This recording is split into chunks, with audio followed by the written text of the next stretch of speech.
चलिए तो हमारा टॉपिक में चलते हैं, उत्परिवर्तन, है ना। इसके लिए आपको छोटी सी बात जानना पड़ेगा कि ये जीन्स क्या है। शुरू से आप सुनते आ रहे हैं जीन्स, ठीक है। तो जीन्स है वो अनुवांशिकता की इकाई है। मतलब एक जनक पीढ़ी से एक पीढ़ी से दूसरे पीढ़ी में जो अनुवांशिक गुण होते हैं, कौन से गुण? अनुवांशिक गुण, ठीक है, या अनुवांशिक लक्षण होते हैं, उस लक्षण को ले जाने वाले को होते हैं जीन्स। अर्थात अनुवांशिकता की इकाई ही क्या कहलाता है? जीन्स कहलाता है। जीन्स कहाँ होता है भाई? ये होता है गुणसूत्र में। कहाँ होता है? गुणसूत्र है। मनुष्य में गुणसूत्र बहते हैं ना। और ये जो जीन्स है, इसमें ये जीन्स है वो मनुष्य के जो पेरेंट्स है उसका जो लक्षण है उसको ले जाता है संतति। यही कार्य है इसका, जीन्स का। इसको समझ के आप, है ना। अब ये लक्षण को ले जाता है, जीन्स को ले जाता है। जीन्स कहाँ रहता है? गुणसूत्र में रहता है। तो कौन ले जाता है? उसको ले जाता है युग्मक। युग्मक मतलब गैमिट, ठीक है, गैमिट, है ना। ये जो गैमिट है यही, ठीक है, फर्टिलाइजेशन के समय, ठीक है, नर शरीर से मादा शरीर में, ठीक है, पहुंचती है। और ये जो लक्षण है या जीन्स है, इस जीन्स में पाया है लक्षण, उस लक्षण को संतति तक पहुंचाने का कार्य करती है, ठीक है। अब ये तो समझ गए जीन्स क्या है। अच्छा, जीन्स को ही हम लोग बोलते हैं अनुवांशिक पदार्थ, ठीक है। और युग्मक गैमिट क्या है ये भी समझते हैं, है ना। और संतति को सब तो समझते ही है। चलिए, उत्परिवर्तन।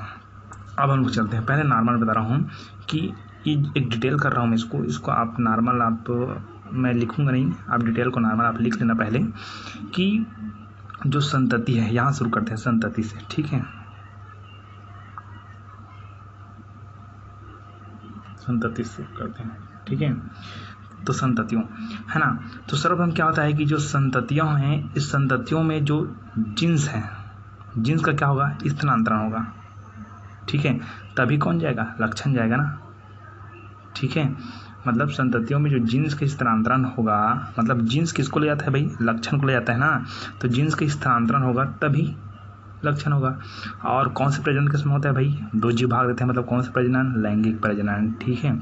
और किसके माध्यम से होता है? बोला हूँ मैं, युग्मक के माध्यम से। मतलब जीन्स है उसका स्थानांतरण होगा संतति में, तो कौन से प्रजनन के फलस्वरूप होगा? लैंगिक प्रजनन के फलस्वरूप होगा, ठीक है। अब जीन्स जाएगा मतलब लक्षण जाएगा। ये तो क्लियर हो गया आपका, है ना। तो संततियों में जीन्स का स्थानांतरण है, ठीक है, वो लैंगिक प्रजनन के समय युग्मकों के माध्यम से होता है। ये नॉर्मल जानकारी देना है आपको, ठीक है, कि संततियों में जीन्स का स्थानांतरण, ठीक, किसके समय? लैंगिक प्रजनन के समय, ठीक है, लैंगिक प्रजनन के समय, है ना, लैंगिक प्रजनन के समय। तो संततियों में जीन्स का स्थानांतरण है वो लैंगिक प्रजनन के समय युग्मकों के माध्यम से होता है। मतलब ये जीन्स है यहाँ जाता है, ठीक है, किसके माध्यम से? युग्मकों के माध्यम से, है ना। और जीन्स की स्थानांतरण की एक प्रक्रिया होती होगी, ठीक है, क्रम होता होगा, है कि नहीं। जीन्स का स्थानांतरण होगा तो एक प्रक्रिया के माध्यम से होता होगा ना, एक क्रम होता होगा, जैसे कि धीरे धीरे जाता है, किसी के माध्यम से जाता होगा जीन्स, ठीक है। तो संततियों में जो जीन्स है उस जीन्स का स्थानांतरण है लैंगिक प्रजनन के समय युग्मकों के माध्यम से होता है। इतना डिटेल करना आप लोग, ठीक है, ठीक है। किसके माध्यम से होता है बोला मैं? युग्मकों के माध्यम से होता है, ठीक है। और जीन्स के स्थानांतरण की इस प्रक्रिया के दौरान, जीन्स के स्थानांतरण के प्रक्रिया के दौरान, ठीक है, अनुवांशिक पदार्थ, मतलब कौन? जीन्स। मतलब इस जीन्स का स्थानांतरण हो रहा है उसी समय, इसी जीन्स के बारे में बात कर रहा हूँ मैं, ठीक है, कि जब संततियों में जीन्स का स्थानांतरण लैंगिक प्रजनन के समय युग्मकों के माध्यम से होता है, तो जीन्स के स्थानांतरण के इस प्रक्रिया के दौरान जो अनुवांशिक पदार्थ है या जीन्स है, इसके क्रम में कभी कभी परिवर्तन आ जाती है। अब देखिएगा, है ना, मैं एक मान उदाहरण दे रहा हूँ एकदम सिंपल सी, ये ABC, ठीक है, ये गुणसूत्र है और इसमें ABC जीन्स है, ठीक है। अब इनका स्थानांतरण हो रहा है, कहाँ हो रहा है? संतति में। कहाँ हो रहा है? संतति में। अब संतति में हो रहा है तो संतति में आ जाए ABC, ये जीन्स मिल गया तो बढ़िया, बहुत बढ़िया, ठीक है। अब क्या होता है कि यहाँ इसको छोड़ो, ये तो अच्छा हो गया। अब कभी कभी ना यहाँ स्थानांतरण की क्रिया होती रहती है ना, यहाँ से ये वाला पॉइंट को काट दो, ठीक है, स्थानांतरण की प्रक्रिया होती रहती ना, तभी क्या होता है कि इस प्रक्रिया के दौरान जो अनुवांशिक पदार्थ है अर्थात जीन्स है उसके क्रम में ABC एक क्रम है ना, ACB, बदल गया ना क्रम, समझ आया। मतलब क्या होता है कि इस जीन्स के जो क्रम है उस क्रम में कभी कभी क्या हो जाता है, परिवर्तन हो जाता है, ठीक है। अर्थात कि संततियों में जीन्स का स्थानांतरण है वो लैंगिक प्रजनन के समय युग्मकों के माध्यम से होती है, ये हम लोग जानते हैं, युग्मकों के माध्यम से होती है ना। और जीन्स के स्थानांतरण की इस प्रक्रिया के दौरान जो आनुवंशिक पदार्थ है अर्थात जीन्स है, उस जीन्स के क्रम में कभी कभी क्या हो जाती है, परिवर्तन हो जाती है, ठीक है। उसी को हम लोग बोलते हैं उत्परिवर्तन। क्या कहते हैं, उत्परिवर्तन, ठीक है। क्या कहते हैं, उत्परिवर्तन, ठीक है। तो हम लोग समझ आए, ठीक है। एक वैज्ञानिक का नाम थे ह्यूगो डी ब्रिज।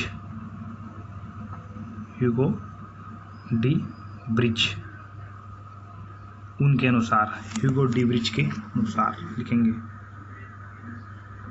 के अनुसार, है ना, ह्यूगो डी ब्रिज ने क्या कहा, ठीक है। चलिए, ठीक है। अब ह्यूगो डी ब्रिज के अनुसार ह्यूगो डी ब्रिज ने क्या कहा, है ना, वही है सेम जो मैंने ऊपर डिटेल करी है कि किसी जीव के आनुवंशिक पदार्थ, यही आनुवंशिक पदार्थ की स्थानांतरण होता है बोला था मैं संतति में। तो किसी जीव के आनुवंशिक लक्षण या आनुवंशिक पदार्थ या उसी को बोलते हैं जीन्स, ठीक है। जीन्स में आकस्मिक, अचानक एवं वंशागत होने वाले परिवर्तन को ही उत्परिवर्तन करते हैं। आकस्मिक मतलब क्या होता है कि कभी कभी ना एक पेरेंट्स का जो पिताजी है उसका जो गुण है वो बच्चे में जाते जाते नहीं पहुंच पाता है, मतलब विदाउट हो जाती है। मतलब कहा जाए कि एकदम सिंपल बताता हूँ कि मान जाए पिताजी का जो रंग है एकदम गोरा है और जो बच्चा है वो एकदम काला हो गया, समझ आ रहा है, आकस्मिक परिवर्तन हो जा रहा है, ठीक है। और ये किसके माध्यम से हो रहा है भाई, कि आनुवंशिक पदार्थ के कारण होता है। कि आनुवंशिक पदार्थ में कभी कभी क्या हो जाता है, परिवर्तन हो जाता है, मैंने बताया अभी, ठीक है। ये इसको मेन परिभाषा आप लिख सकते हो कि किसी जीव के आनुवंशिक लक्षण या आनुवंशिक पदार्थ में आकस्मिक एवं वंशागत होने वाले परिवर्तन को ही उत्परिवर्तन कहते हैं। लेकिन ऊपर जो डिटेल बताया मैंने, ठीक है, ये डिटेल है ना, कि संततियों में जीन्स का स्थानांतरण है वह लैंगिक प्रजनन के समय युग्मकों के माध्यम से होती है। और जीन्स के स्थानांतरण की इस प्रक्रिया के दौरान जो आनुवंशिक पदार्थ है, उस आनुवंशिक पदार्थ के क्रम में गलतियां हो जाती है या परिवर्तन हो जाता है।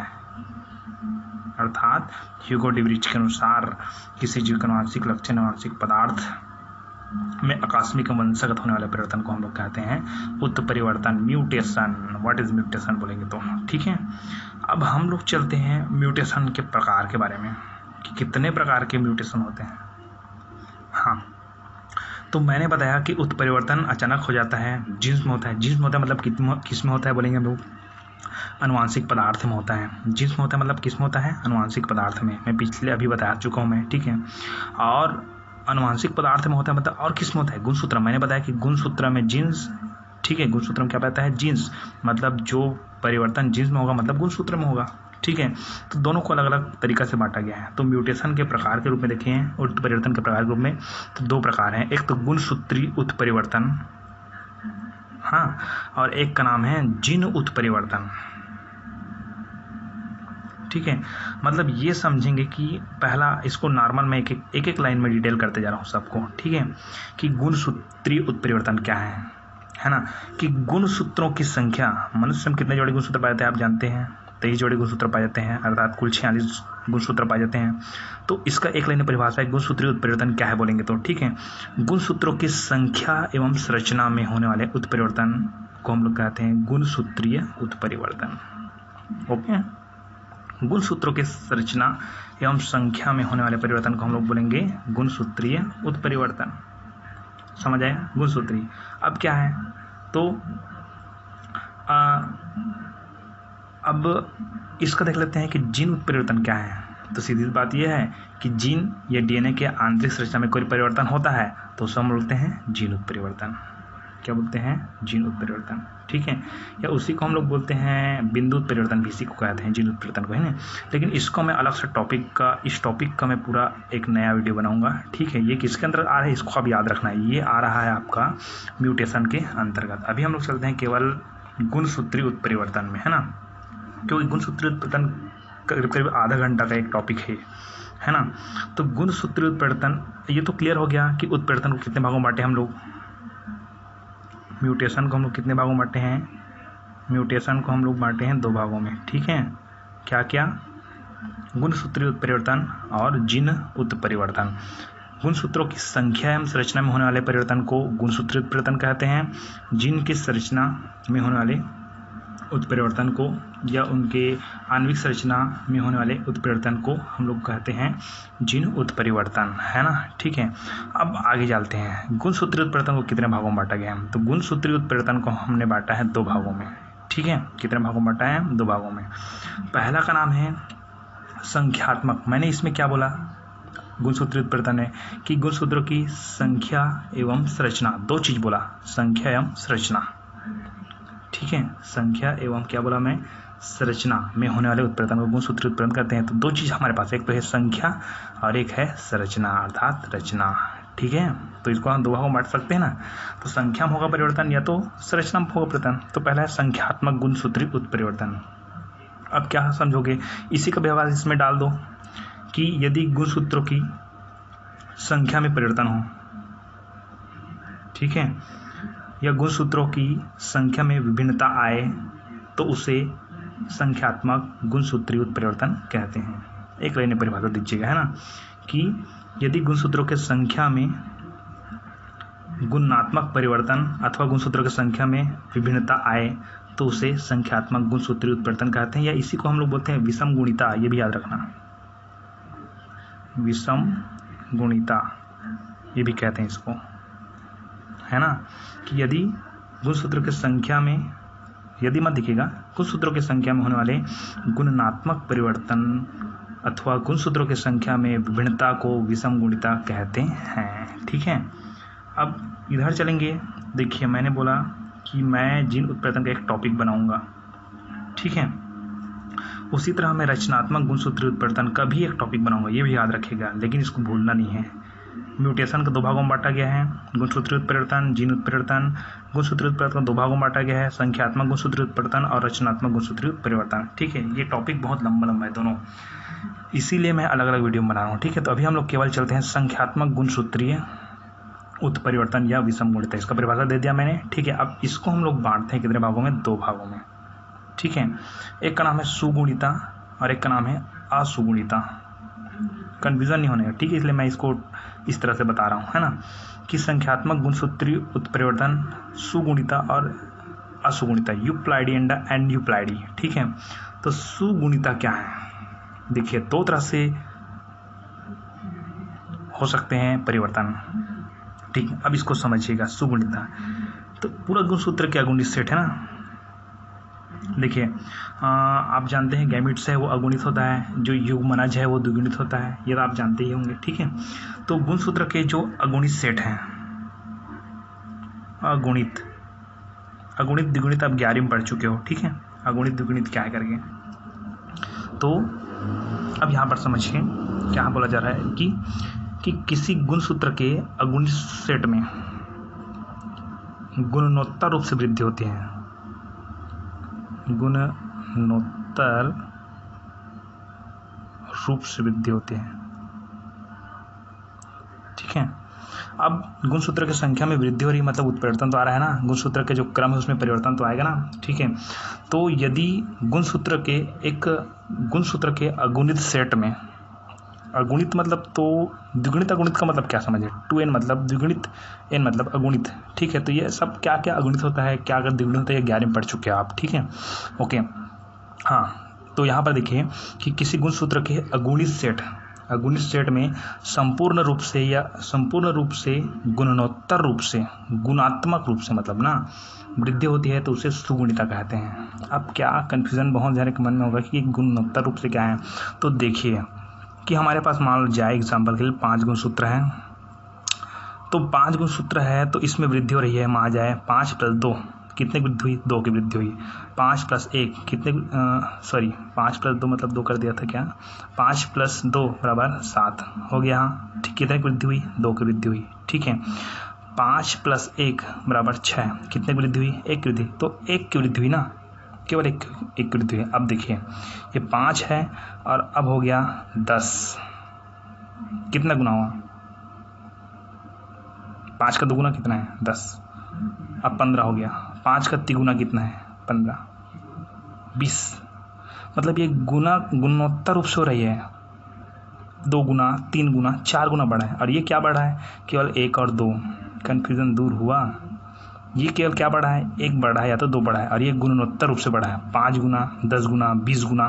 तो ये गुणोत्तर वृद्धि होती है। ये केवल 1, 2, 3, 4 की वृद्धि होती है, वो असुगुणित तरफ जाएगा। ठीक है, तो जिसमें गुणोत्तर रूप से वृद्धि होती है उसको बोलते हैं हम लोग क्या? सुगुणिता, यूप्लाइडी। ठीक है, अर्थात जब गुणसूत्र के अगुणित सेट में गुणोत्तर रूप से वृद्धि होती है तो उसे सुगुणिता कहते हैं। ठीक है, यदि गुणसूत्रों के संख्या में 3 गुना वृद्धि हो तो उसे क्या बोलेंगे? ट्रिप्लाइड। क्या बोलेंगे? ट्रिप्लाइड। 4 गुना हो तो टेट्राप्लाइड, 5 गुना हो तो पेंटाप्लाइड। ठीक है, तो ये आपके लिए इंपॉर्टेंट नहीं है ना। ये हो गया सुगुणिता। ओके, अब लोग चलते हैं हम लोग असुगुणिता में। देखिए कहाँ से मैं कहाँ आ रहा हूँ। असुगुणिता, तो इसमें बताया मैं कि किसी गुणसूत्र के अगुणित सेट में संपूर्ण रूप से गुणोत्तर रूप से वृद्धि होती है। अब इसमें क्या लिखें? किसी गुणसूत्र के अगुणित सेट में। ठीक है, अब अगुणित और द्विगुणित है ना। अब यहाँ द्विगुणित का मतलब कहाँ से आ रहा है उसको समझना। ठीक है, अगुणित सेट के बारे में तो हम लोग जान लें, द्विगुणित कहाँ से आ रहा है। ठीक है, द्विगुणित मतलब क्या हो जाता है कि जब उसमें अर्धसूत्री विभाजन नहीं हुई रहती है ना। ठीक है, कहा जाए कि जो युग्मनज है द्विगुणित है ना, तो जैसे कि गुणसूत्र हमेशा जोड़े में रहता है, ये आप जानते हो। ठीक है, जब अलग हो जाती है तो अगुणित हो जाती है वो। ठीक है, तो अब हम लोग चलते हैं द्विगुणित में। अगुणित इसमें चला गया। ठीक, अब असुगुणिता क्या है? तो ऐसा उत्प्रेरण जो कि किसी जीव के कोशिका में जो द्विगुणित गुणसूत्र की संख्या, द्विगुणित यहाँ पर ना, कि असुगुणिता क्या है? सुगुणिता तो क्लियर हो गया ना आपको। असुगुणिता क्या है? मतलब क्या है कि किसी भी द्विगुणित गुणसूत्र के संख्या में, द्विगुणित गुणसूत्र किसमें? संख्या में। एकदम ध्यान सुनिएगा, किसी जीव में कौन है? कोशिका, और कोशिका में कौन है? गुणसूत्र। तो इतना ज़्यादा नहीं बोलूँगा मैं। ठीक है, तो किसी जीव के द्विगुणित गुणसूत्र की संख्या में, ठीक है, संख्या में 1 या 2, फिर आ रहा है यहाँ पर 1 और 2 में यही समझा चुका हूँ मैं। ठीक है, यदि किसी द्विगुणित गुणसूत्र की संख्या में 1 या 2 गुणसूत्र की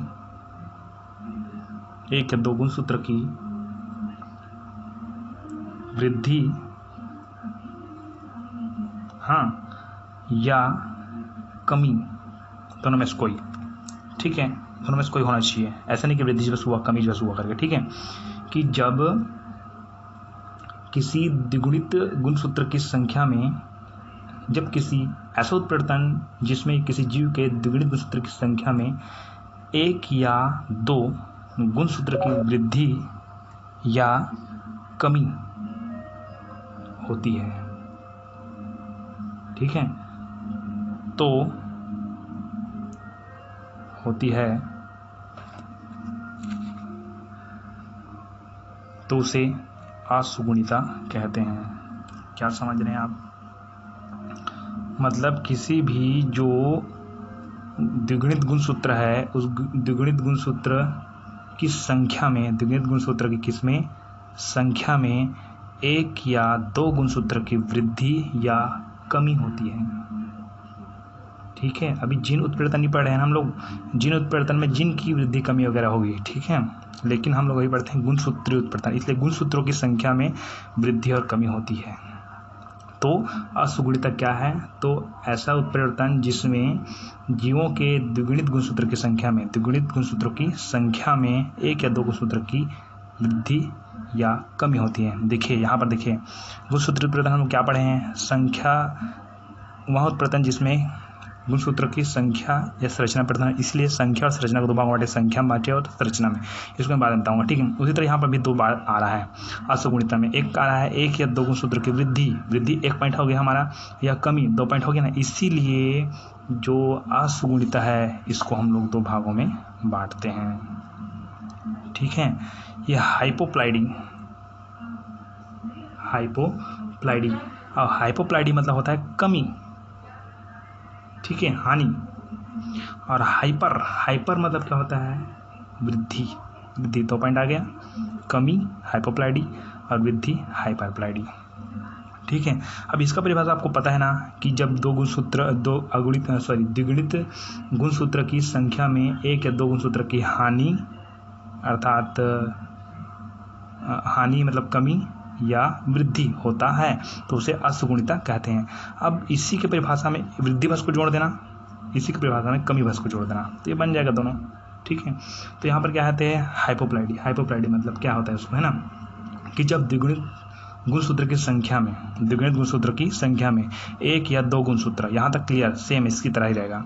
यदि द्विगुणित गुणसूत्र की संख्या में एक या दो गुणसूत्र की हानि होती है या कमी होती है तो उसे हाइपोप्लाइडी कहते हैं। क्लियर हो गया, हाइपर को बता रहा हूँ मैं, ठीक है।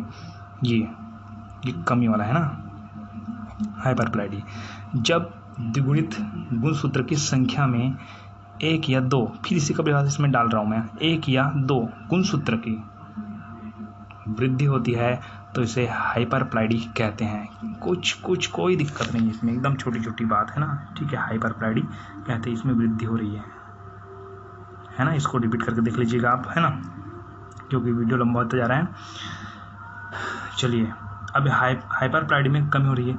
अब हम लोग देखिए, ये वृद्धि 1 पॉइंट हो गया, कमी 1 पॉइंट हो गया, ये 2 पॉइंट बांट दिए ना। अब यहाँ पर फिर देखो, एक या दो, फिर 2 पॉइंट आ रहे हैं यहाँ पास, ठीक है, कि 1 की कमी होती है कि 2 की कमी होती है ना। इसीलिए हमने हाइपोप्लाइडी को 2 भागों में बांटा है, ठीक है। हाइपोप्लाइडी कितने भागों में बांटा है, 2 भागों में बांटा है ना। एक तो नाम है मोनोसोमी,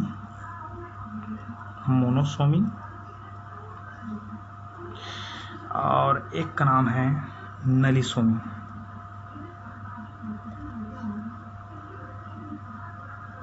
मोनोसोमी और एक का नाम है क्या है, नलिसोमी, है ना।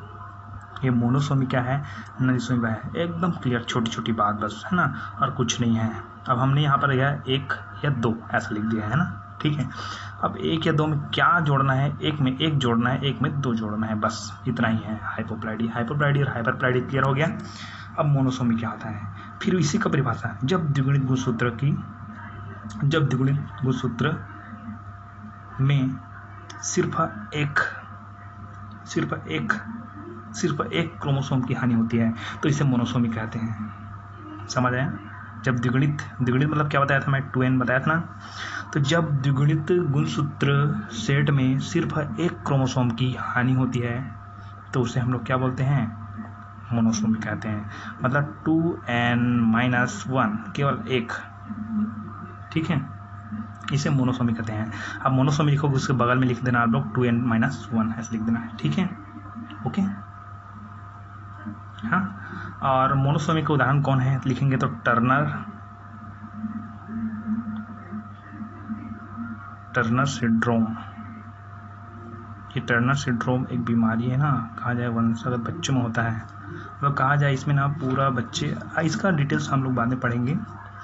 ये मोनोसोमी है ना, 2n-1 लिखना। अब नलिसोमी क्या है, नलिसोमी में क्या लिखेंगे कि इस प्रकार के उत्परिवर्तन में, अर्थात यदि द्विगुणित गुणसूत्र के सेट में, ठीक है, एक युग्म क्रोमोसोम की हानि होती है। एक युग्म बोला जाता है, मतलब युग्म कितना रहता है, 2 रहता है क्या, ठीक है। तो इस प्रकार के उत्परिवर्तन में द्विगुणित गुणसूत्र सेट में एक युग्म क्रोमोसोम की हानि होती है, ठीक है। इसे हम लोग किसके माध्यम से दर्शाते हैं, 2n-2, ठीक है। ये हो गया नलिसोमी, ये भी क्लियर हो गया आपका, है ना। चलिए, अब हम लोग चलते हैं किसमें, हाइपरप्लाइडी में। हाइपरप्लाइडी में इसको 3 भागों में बांटा गया है, ठीक है। ये क्लियर हो गया ना, एक यहाँ पर युग्म मतलब 2, है ना। ये ट्राइसोमी होता है, ट्राइसोमी, ठीक है। ये ट्राइसोमी क्या है, जब द्विगुणित गुणसूत्र के सेट में, अच्छा, ये हाइपर में क्या होता है बताया, वृद्धि। इसमें देखो दोनों में कमी होती रही ना, इसमें नली स्वामी में इस प्रकार के उत्परिवर्तन में द्विगुणित गुणसूत्र है, उसके एक युग्म अर्थात 2 क्रोमोसोम की हानि होती है। सब में दोनों हानि होता है। अब इसमें वृद्धि होगी, ठीक है। ट्राइसोमी मतलब 3, 2 के बाद 3 हो जाता है तो ट्राई हो गया, ठीक है। तो इस अवस्था में जो द्विगुणित गुणसूत्र है, उस द्विगुणित गुणसूत्र में एक क्रोमोसोम की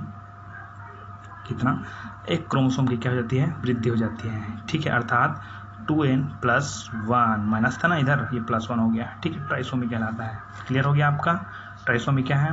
उसके बाद देखते हैं दोहरी ट्राइसोमी,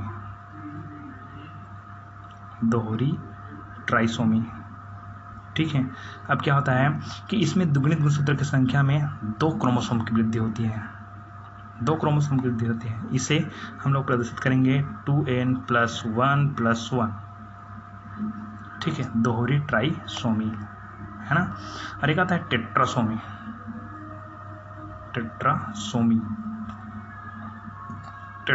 है ना।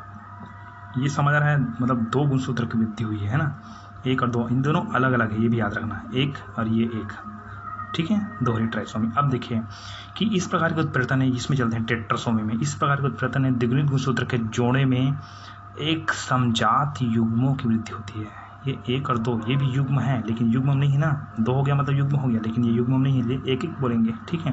लेकिन इसमें क्या होता है कि इस उत्परिवर्तन में द्विगुणित गुणसूत्र के जोड़ों में एक समजात युग्म मतलब 2 डायरेक्टली 2 समजात युग्म की वृद्धि होती है। इसे हम लोग 2n+2 से दर्शाते हैं। इसमें भी 2 हुआ, लेकिन ये युग्म नहीं हुआ ना, इसमें 2 हुआ लेकिन इसमें युग्म हुआ, इसलिए टेट्रासोमी है। अर्थात इस प्रकार द्विगुणित गुणसूत्र के जोड़े में एक समजात युग्मों की वृद्धि होती है, ठीक है। इसको बोलते हैं। बहुत लंबा गया वीडियो, ठीक है। और समझ नहीं आया तो आप लोग कांटेक्ट कर सकते हो, मेरा नंबर आपके पास है ना।